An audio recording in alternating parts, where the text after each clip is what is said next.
Hi everyone! Today, let's light up the kitchen with some bhindi masala.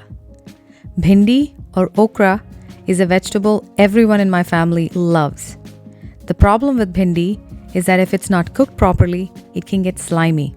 And who likes slimy food? Making non-slimy bhindi on the stovetop requires a lot of oil. And this is where my genius sister Rose, who is also an awesome cook, comes in. She came up with this recipe of oven roasting bhindi at a high temperature with lesser oil. The end result is delicious, non-slimy and non-greasy bhindi masala. Before we get started, we need to preheat the oven to 450 degrees Fahrenheit.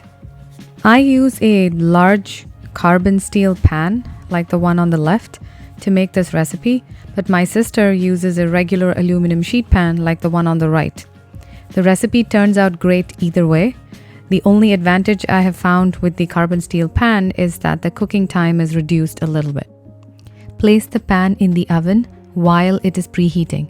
If you plan to use a glass baking dish, please do not preheat it in the oven, and I'll explain why in my blog post, the link to which is in the description box of this video. The list of ingredients is also in my blog post. I cut the okra into 1 or 1.5 inch pieces. To this, I add some onions cut into 1/2 inch cubes.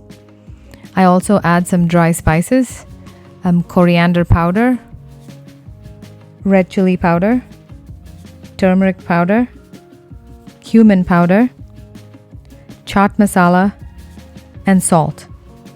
This is the spice blend that I have chosen to use. You can use any spice blend of your choice. Mix well so that all the vegetables are evenly coated with the spice blend. Then add 1 tablespoon of oil and mix again.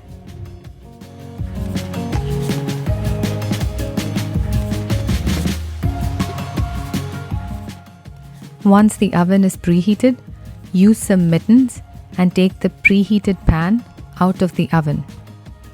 Add a tablespoon of oil to the hot pan and coat the base of the pan evenly before you add the vegetables to it.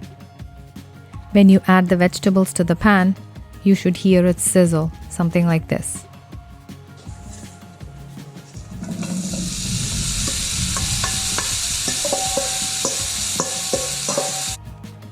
Spread the vegetables out evenly on the pan and put the pan back in the hot oven to bake. Bake for about 20 to 30 minutes, stirring every 10 minutes until it's done to your preference. This is what it looks like after 10 minutes.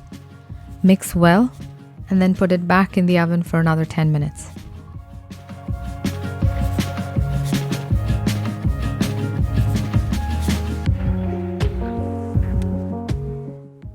This is what it looks like after 20 minutes. So this is the level to which my family likes it done, so I stop here.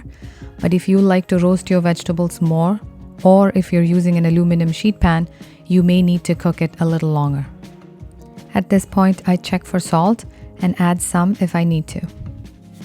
You can tell how much my kids love this because they start eating straight from the hot pan, even before I can transfer it to a serving dish.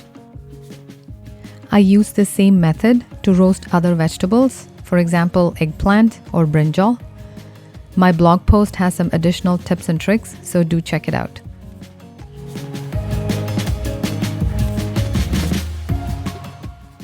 So there you have it.